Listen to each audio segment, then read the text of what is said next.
Students, तो आज हम डिस्कशन करेंगे deviation of gases from ideal behaviour and causes of deviation. ठीक है, हमने इससे पहले डिस्कशन किया था कि आइडियल गैसेस क्या होते हैं और रियल गैसेस क्या होते हैं, और हमने ये भी पढ़ा था कि कौन से कंडीशन पे एक गैस जो है आइडियल होगा और कौन से कंडीशन पे एक गैस जो है वो रियल होगा। तो वहाँ पे हमने पढ़ा था कि अगर हम क्या करें, एट हाई टेम्परेचर, अगर हम टेम्परेचर को क्या कर ले, हाई करें, at high temperature and low pressure, और प्रेशर को हम क्या करें, लो करें, तो फिर क्या होगा, फिर गैसेस जो है वो आइडियल बिहेवियर शो करेंगे। और अगर हम इस तरह से करें कि अगर हम टेम्परेचर को लो करें एट लो टेम्परेचर और प्रेशर को हम हाई करें, तो फिर क्या होगा, फिर गैसेस जो है वो रियल गैस बिहेवियर शो करेंगे। ठीक है, at low temperature and high pressure, ये इसके बिल्कुल उलट है। तो लो टेम्परेचर और हाई प्रेशर पे क्या होगा, वो बिहेवियर होंगे। मैं इसके सामने लिख लेता हूँ कि यहाँ पे सिचुएशन होगा आइडियल बिहेवियर का और यहाँ पे होगा real behaviour, non ideal behaviour या इम्परफेक्ट बिहेवियर। ठीक है, अच्छा, तो अब इसकी वजह क्या है कि हाई टेम्परेचर पे और लो प्रेशर पे क्यों आइडियल बिहेवियर शो करता है, यानी कि गैस लॉस को फॉलो करते हैं हाई टेम्परेचर पे और लो प्रेशर पे, और गैसेस जो है वो PV is equal to nRT equation, या हम कहते हैं कि गैस लॉस को ओबे नहीं करते, कौन से, लो टेम्परेचर पे और हाई प्रेशर पे। ठीक है, तो अब इसकी रीजंस क्या है, तो रीजन के लिए हम इस तरह से करते हैं कि एक एग्जांपल लेते हैं।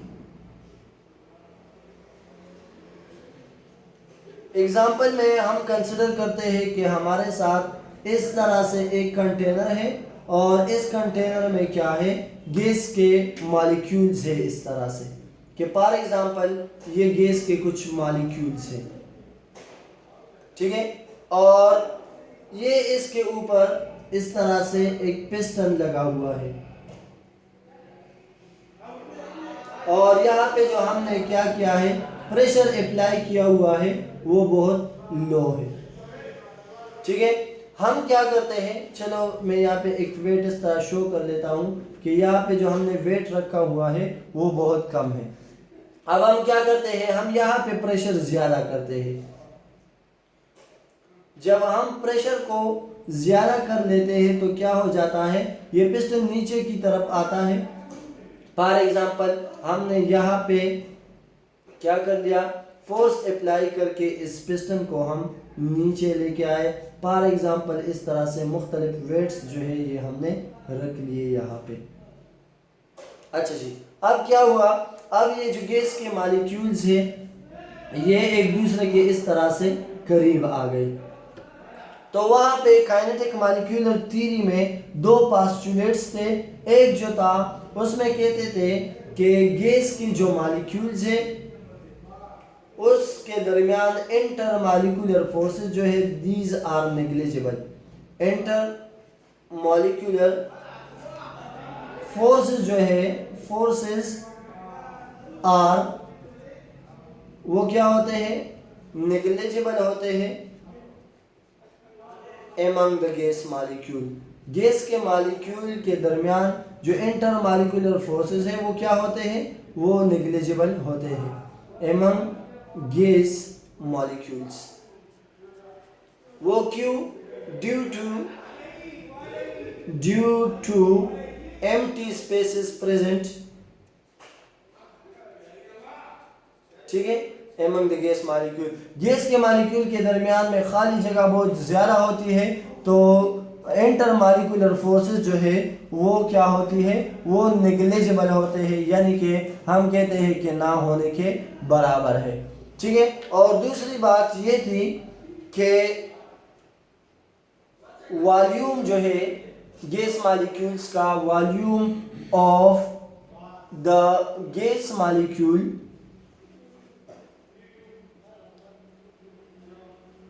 इज नेग्लिजिबल, वो क्या होता है, वो नेग्लिजिबल होता है। किसके मुताबिक, as compared to the total volume of, as compare to total volume of container, या जिस कंटेनर में ये प्रेजेंट है उसके मुताबिक गैस के मॉलिक्यूल्स क्या होते हैं, उसका वॉल्यूम नेग्लिजिबल होता है। क्या मतलब है इसका, यहाँ पे अगर हम देख लें तो एक तो ये बात क्लियर हो गई कि गैस के मॉलिक्यूल के दरमियान एम्प्टी स्पेसेस है बहुत ज़्यादा, जो कि क्या होते हैं, जो कि एक दूसरे से पारे पार्ट होते हैं, और इसके दरमियान इंटर मॉलिक्यूलर फोर्स जो है वो नेग्लिजिबल हो गई। दूसरे साइड पे अगर हम देख लें तो इस सारे कंटेनर का जो वॉल्यूम है, इस एक तो हो गया ये सारा वॉल्यूम, और एक है इस गैस के मॉलिक्यूल का वॉल्यूम। तो फॉर एग्जांपल इस गैस के मॉलिक्यूल का जो वॉल्यूम है वो क्या है, ये एक मॉलिक्यूल है जो फॉर एग्जांपल मैं कंसीडर करता हूँ कि ये कंटेनर से बाहर है। अब इसका जो वॉल्यूम है वो क्या होता है, वो इतना स्मॉल होता है किसके मुताबिक, इस सारे कंटेनर के मुताबिक, कि हम इसको निगलेक्ट करते हैं, ये नहीं कि हम कहते हैं कि ये ना होने के बराबर है।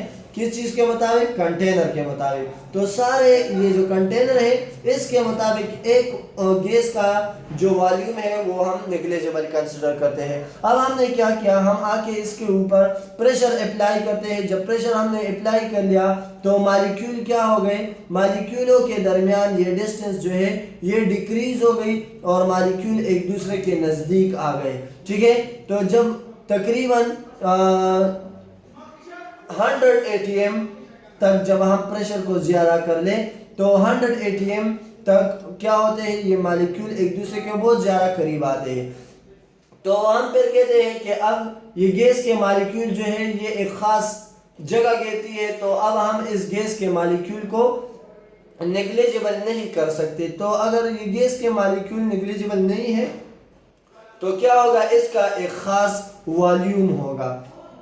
तो एक तो ये बात हो गई, यानी कि वॉल्यूम का डिस्कशन हो गया कि अगर हम टेम्परेचर को प्रेशर को हाई करें तो मॉलिक्यूल क्या होते हैं, वो एक दूसरे के नज़दीक आते हैं, और हम कहते हैं कि इसका जो वॉल्यूम है, ये गैस के मॉलिक्यूल्स भी कुछ खास जगह घेरती है इस कंटेनर में, तो हम कहते हैं कि ये वॉल्यूम जो है ये नेग्लिजिबल नहीं है गैस का। और दूसरा क्या है कि हमने पढ़ा है कि गैस के जो मॉलिक्यूल्स है इसके साथ हाई काइनेटिक एनर्जी होती है और ये मोशन करते हैं। जब हम टेम्परेचर को लो करते हैं तो टेम्परेचर जब लो हो जाता है तो इसकी जो काइनेटिक एनर्जी है वो भी डिक्रीज होती है। हम टेम्परेचर किसे कहते हैं, temperature is the average kinetic energy. ठीक है, तो यहाँ पे अगर हम टेम्परेचर को लो रखें तो इसका मतलब है कि काइनेटिक एनर्जी हमने लो कर ली, काइनेटिक एनर्जी कम हो गई तो ये गैस के मॉलिक्यूल्स क्या नहीं कर सकेंगे, आसानी से ये मोशन नहीं कर सकेंगे। तो फिर क्या होगा, इस गैस के मॉलिक्यूल्स के दरमियान इंटरेक्शन पैदा हो जाएगा। जब ये इंटरेक्शन पैदा होती है तो हम कहते हैं कि अब इंटर मॉलिक्यूलर फोर्सेस जो है वो नेग्लिजिबल नहीं है गैस के मॉलिक्यूल्स के दरमियान। तो ये दो रीजंस हैं जिसकी वजह से गैसेस जो है वो आइडियल बिहेवियर से डिविएशन शो करते हैं। तो फिर इसके जो इक्वेशन था आइडियल गैस के लिए PV is equal to nRT, उसमें कुछ करेक्शन किया गया है और वो एप्लीकेबल बनाया गया है रियल गैस के लिए, जिसे पहचाना जाता है वैन डर वाल इक्वेशन के नाम से। तो इंशाल्लाह नेक्स्ट लेक्चर में हम डिस्कशन करेंगे वैन डर वाल इक्वेशन के बारे में। तो सी यू इंशाल्लाह इन नेक्स्ट लेक्चर।